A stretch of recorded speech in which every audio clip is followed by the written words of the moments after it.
Today's devotion is called Giant Slaying Faith, and we're on day 189, July the 8th, and today's morning rinse is Joshua 13 through 16. The featured verses for today include Joshua 14, 11 through 12. I am still as strong today as I was in the day Moses sent me. As my strength was then, so my strength is now, for war and for going out and coming in. Now then, give me this hill country about which the Lord spoke on that day, for you heard on that day that Anakim were there with great fortified cities. Perhaps the Lord will be with me, and I will drive them out as the Lord has spoken. So today's morning rinse covers the onset of the distribution of the promised land amongst the tribes of Israel. And after many of the giants in the land were destroyed, this is what happens next. So once the Israelites gained control of that area, then Joshua would then give that area to one of the tribes. So the responsibility of possessing the remainder of that area fell upon that specific tribe.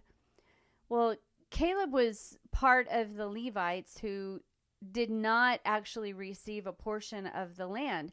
However, God remembered his faithfulness when Caleb spied on the land 45 years prior, and he gave him a personal inheritance, promising him a portion of the land as his own.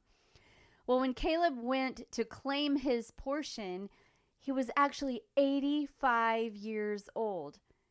He knew that there were still giants in the land, and just like 45 years prior when he went into this land as a spy, he did not focus on the giants. His faith-filled spiritual eyes focused on the fact that God had promised this land to him just like years prior, and he knew that God would keep his promise. Faith kept Caleb moving forward to possess that land. I am convinced that Moses needed leaders with giant slaying faith. And these people, these leaders with giant slaying faith, would help him lead the Israelites through the wilderness. And while in the wilderness, the giants that they fought for 40 years were more internal, like fear, and not necessarily external, like the enemy's military. There were battles, but yes, it wasn't always external. And when it came time for Joshua to distribute the land, Caleb patiently waited his turn to ask for God's promised portion. And when he received it, did that mean that he was free to rest? No, absolutely not. Why? Because, again, just like yesterday, there were still giants in the land that had to be cleared out.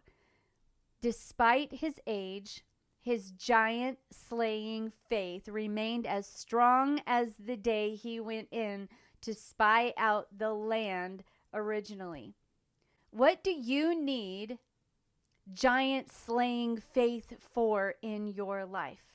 Let me read the featured verse one more time. Joshua 14, 11 through 12. I am still as strong today as I was in the day Moses sent me. As my strength was then, so my strength is now, for war and for going out and coming in. Now then, give me this hill country about which the Lord spoke on that day. For you heard on that day that Anakim were there with great fortified cities. Perhaps the Lord will be with me, and I will drive them out as the Lord has spoken.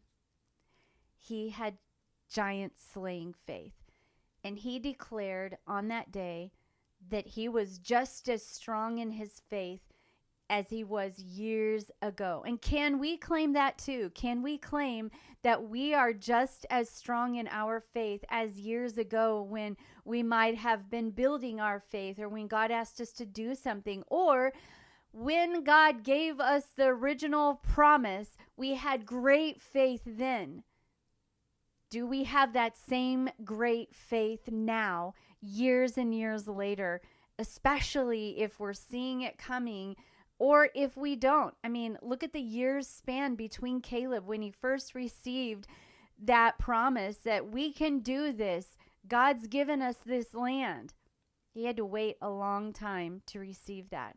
So today's challenge to dig deeper is we're going to tie this into the list from yesterday.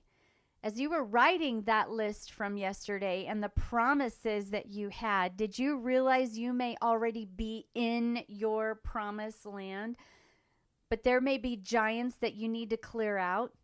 Maybe it's a marriage that you are in, that God's promised that you guys would minister together or that you would grow in your faith together.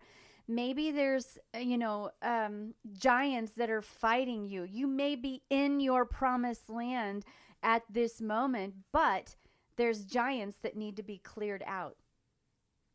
What are those giants in your life? No matter what promised land that you might be in or that you are working towards, what are the giants? Could they be unwise counsel? That's a giant in and of itself. Could they be attitudes within your heart? It could be anything that is keeping you living in fear at the giants that are around you. Could it be the little voice inside your head that talks negatively to you, or that says, looks like, this person's going off on their own tangents, never coming back? Or could it be some other voice that's inside of you that, is constantly whispering negativity about someone around you? What is it that is keeping you living in fear of the giants? Or are you kind of getting your faith built up here? Ask God to show you all the giants keeping you from your promised land or seeing it in fruition, and wisdom on how to clear them out. Then go grab the sword of the Spirit with your giant slaying faith and clear them out. Tonight, when you reflect on this, pull out your journal and write down what the giants in your life that God showed you today, and how are you clearing them out of your promised land? What are you doing? If you're in a marriage right now, is it maybe look for a marriage conference to go to, or, get involved in a ministry together at church, or read the Bible together. That in and of itself will slay giants. I'm telling you, it will. Keep your giant slaying faith on every day and keep clearing out the brush. Can it be done overnight? Sometimes it can. Does it take a while? Sometimes it can. Just depends on what the giants are. But you have giant slaying faith. I believe in you, and I believe in me, and I know that our faith together will conquer the giants. So if you know of somebody that is battling something, or you know about a promise that is over someone's life, or over your life, or over a loved one's life, or over a friend's life, and you haven't seen that come to fruition yet, then pray with them, believe with them. Don't give up, and don't give up on yourself. I hope today inspired you to have giant slaying faith every single day, and to write down your promises and to write down those verses that go with those promises, because you can conquer the giants. And stick with Jesus. And until tomorrow, keep rinsing, reflecting, and repeating. God bless you.